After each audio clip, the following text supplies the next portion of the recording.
Welcome viewers. Welcome to crowns aesthetic solutions. నేను మీ doctor Deepti. Summer మామిడి పండ్లు బాగానే ఎంజాయ్ చేస్తున్నారా? సమ్మర్ హాలిడేస్‌లో పిల్లలను ఎంటర్‌టైన్ చేయడం అనేది ఇంకొక పెద్ద టాస్క్. మనలో చాలామంది మా ఇంట్లో కూడా పిల్లలకి డివైసెస్ ఇస్తూ ఉంటాం. ఆడుకోవడానికి ఐప్యాడ్‌లు, ఫోన్‌లు, టాబ్లెట్‌లు ఏదో ఒకటి ఎంటర్‌టైన్ చేయడానికి ఇస్తూ ఉండాల్సొస్తది ఒక్కొక్కసారి. అంతేకాదు మనం కూడా డే అంతా కూడా ఇప్పుడు నేను మీతో షూట్ చేయాలన్నా సరే లైట్ కింద, స్క్రీన్ కింద నేనైనా ఉండాల్సిందే వర్క్ కోసము. స్క్రీన్‌ల మీద, ల్యాప్‌టాప్‌ల మీద, ఫోన్‌ల మీద పనిచేసే వాళ్ళే కాదండి. ఇంట్లో హౌస్ వైఫ్స్ కూడా ఎంటర్‌టైన్‌మెంట్ కోసము లేదా ఇంకేదైనా లెర్నింగ్ ఎక్స్‌పీరియన్స్ కోసము ఇంటి నుంచే చేసే బిజినెసెస్ కోసము ఫోన్‌ల మీద, ల్యాప్‌టాప్‌ల మీద ఆధారపడుతుంటారు. తద్వారా స్క్రీన్ టైమ్‌ని పెంచేసుకుంటున్నాం. సరే ఇంతకీ ఈరోజు టాపిక్ ఏంటో చెప్పలేదు కదా! డిజిటల్ వెల్‌నెస్, డిజిటల్ ఫెటీగ్ ఈ టాపిక్స్ గురించి మనం ఈరోజు మాట్లాడదాం. స్క్రీన్స్ చూసి చూసి మనం అలసట చెందడం, మన కళ్ళు అలసిపోవడము, మన బ్రెయిన్ అలసిపోవడం, మనమంతా ఎగ్జాస్ట్ అయినట్టుగా, బర్న్‌ఔట్ అయినట్టుగా ఫీల్ అవ్వడము, కంప్యూటర్ విజన్ సిండ్రోమ్ అని కూడా అంటూ ఉంటారు. స్క్రీన్ ఎక్కువ సేపు చూసి చూసి కళ్ళు డ్రై అవ్వడము, ఎరుపెక్కడము, తర్వాత మంట పుట్టడము, అలసటగా ఫీల్ అవ్వడము, ఇవన్నీ కూడా ఈ digital fatigue కిందకొస్తాయి.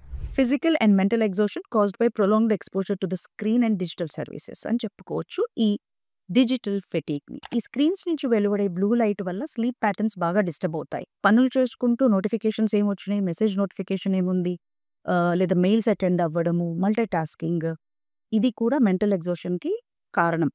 Over browsing, excessive digital information అంటే ఒక విషయాన్ని తెలుసుకోవడానికి మనం రకరకాల సైట్స్ నుంచి ఒపీనియన్స్ తీసుకుంటూ ఉంటాం కదా!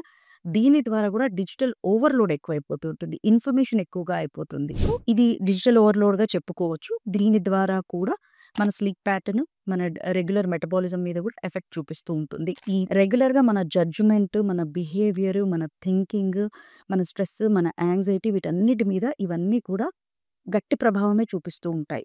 అంతేకాదు ఫిజికల్ డిస్కంఫర్ట్ కూడా neck pain, shoulder pain, headache, eyesight issues ఇవన్నీ కూడా ఫిజికల్ డిస్కంఫర్ట్ కిందకే వస్తాయి. ఆహ్, dry ice, red ice, irritation ఉండడం ఐస్‌లో, సైట్‌లో మార్పు రావడము, విజన్‌లో బ్లర్డ్ విజన్ కనిపిస్తూ ఉండడము. ఇది సైటే, ఇది విజన్ ఇష్యూ వచ్చింది అని తెలుసుకోకుండా మనం అలాగే కంటిన్యూ చేస్తూ ఉన్నట్లయితే మైగ్రేన్స్ కూడా స్టార్ట్ అవుతాయి. కళ్ళు నలుస్తూ ఉండాల్సిన పరిస్థితి రావడము, ఐసైట్‌లో మార్పులు, హెడేక్స్, తద్వారా మైగ్రేన్స్ ఇవన్నీ కూడా వన్ బై వన్ అవ్వడమే ఈ ఐ స్ట్రెయిన్‌కి కారకాలు. ఓవరాల్‌గా ఐస్ స్ట్రెయిన్ అవుతున్నాయి. సో, ఫోకస్ తగ్గిపోవడం, ప్రొడక్టివిటీ తగ్గిపోవడం, అలసట, మూడ్ స్వింగ్స్ ఇవన్నీ కూడా ఈ డిజిటల్ ఫెటిగ్‌లో ఒక భాగమే. మరేం చేద్దాం? ప్రతి 20 నిమిషాలకోసారి స్క్రీన్ నుంచి చూపుని మరల్చుదాము. కనీసం ఒక 1, 2 మినిట్స్ వేరే వైపు చూడడం అంటే లైట్ లేని చోట, బ్లూ లైట్స్ లేని చోటికి మన ఐ ఫోకస్‌ని షిఫ్ట్ చేయడం అవసరం.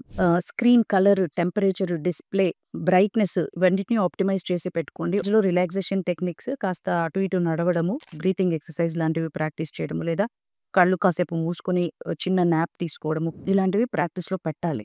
నెక్, షోల్డర్స్ ఇవన్నీ కూడా ప్రాపర్ సిట్టింగ్ పొజిషన్‌లో ఉండేలాగా చూసుకోవాలి. బాడీ పోస్చర్ చాలా ఇంపార్టెంట్. నెక్ పైన, షోల్డర్ పైన ఓవర్‌గా ప్రెషర్ ఏస్తూ కూర్చోవడం కానీ చేయవద్దు. మీకు మీరుగా సెల్ఫ్‌గా ఈ జోన్‌లో ఉంటే నేను స్క్రీన్ ఫ్రీ ఉంటాను. స్క్రీన్ చూడను. ఈ టైంలో నేనసలు ఫోన్ ముట్టుకోను. ఏ నోటిఫికేషన్ వచ్చినా నేను చూడను.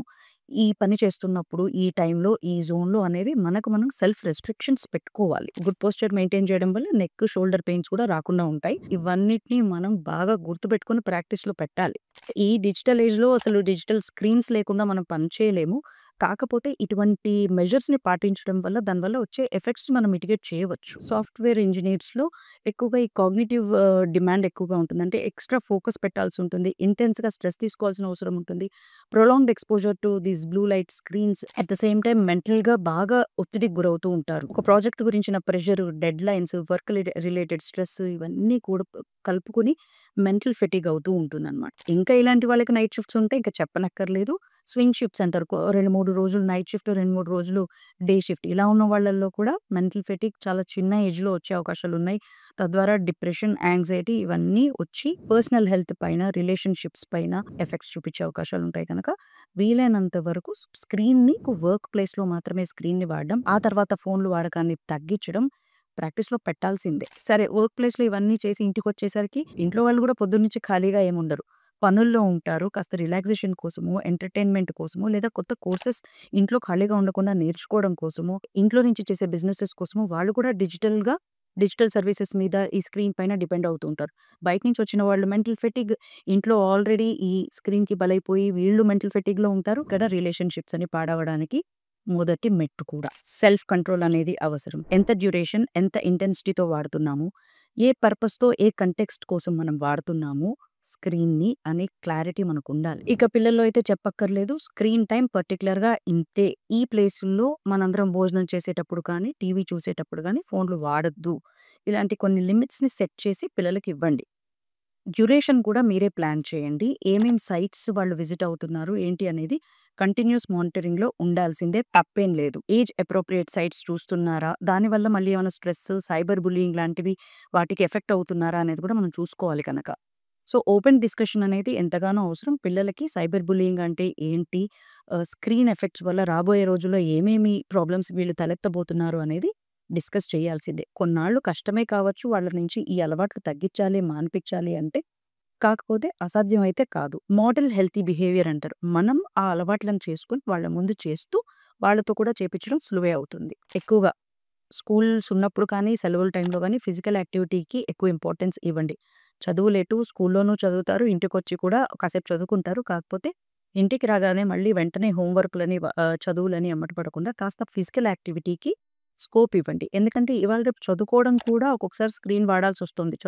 చదువుకోవడానికి కోసం, కొన్ని ఆన్‌లైన్ ట్యూషన్స్ కోసం కూడా వీళ్ళు స్క్రీన్ మీద డిపెండ్ అవుతూ ఉంటారు కనుక, వీలైనంత వరకు స్ట్రెస్ ఫ్రీగా ఉండేటట్టుగా ఫిజికల్ యాక్టివిటీని ప్రమోట్ చేయాలి.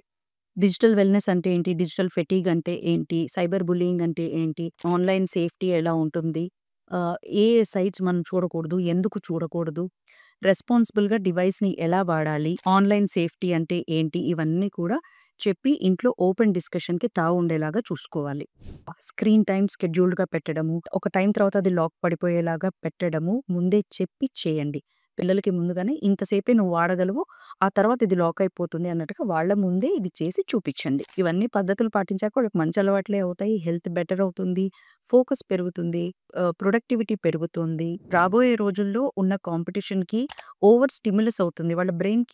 మన బ్రెయిన్‌కి అవసరం లేనంత స్టిమ్యులస్‌కి మన పిల్లలు ఆల్రెడీ ఎక్స్‌పోజ్ అవుతూ ఉన్నారు. సో, ఈ మెంటల్ హెల్త్‌ని మనం ఫోకస్ చేస్తూ వీళ్ళకి ఎక్స్‌ప్లెయిన్ చేస్తూ ఉండాల్సిందే. మెంటల్ హెల్త్ కోసమైనా సరే ఈ డిజిటల్ వెల్‌నెస్‌ని మనం ఇంట్లో అందరం అవలంబించాలి. మెయిన్ సెడెంటరీ లైఫ్ స్టైల్‌ని అవాయిడ్ చేయొచ్చు. ఫోన్‌లు పట్టుకొని, టాబ్లెట్స్ పట్టుకొని సరే అది పని కోసమో, దేనికోసమో సెడెంటరీ లైఫ్ స్టైల్‌ని మనం ప్రమోట్ చేస్తున్న వాళ్ళం అవుతున్నాం. సో, కాస్త ఈ విరామం అనేది పొడిగించినప్పుడు లేదా పూర్తిగా వీటిని అవాయిడ్ చేసినప్పుడు సెడెంటరీ లైఫ్ స్టైలే కాదు హార్మోనల్ ఇంబాలెన్సెస్‌ని కూడా చక్కగా ఫైట్ చేయొచ్చు. 10 సార్లు వీలైనప్పుడల్లా డిస్కస్ చేస్తూ ఉండడం వల్ల వాళ్ళకి ఖచ్చితంగా అర్థం చేసుకుంటారండి. మనం చెప్పి చూడమంతే. ఇప్పుడు హెల్తీ లైఫ్ స్టైల్ ఉండడమే కాకుండా ఫ్యూచర్‌లో రిలేషన్‌షిప్స్ కూడా బాగుండడానికి ఈ డిజిటల్ వెల్‌నెస్ అవసరం. ఈ టాపిక్ మీకు నచ్చిందా? మీరు ఈ డిజిటల్ ఫెటిగ్ నుంచి ఎస్కేప్ అవ్వడానికి ఏమేం ప్రాక్టీస్ చేస్తున్నారు? లేదా చేయాలనుకుంటున్నారు? ఈ వారం ఏది మొదలుపెట్టబోతున్నారు అనేది కామెంట్ సెక్షన్‌లో మెన్షన్ చేయండి. Thank you viewers.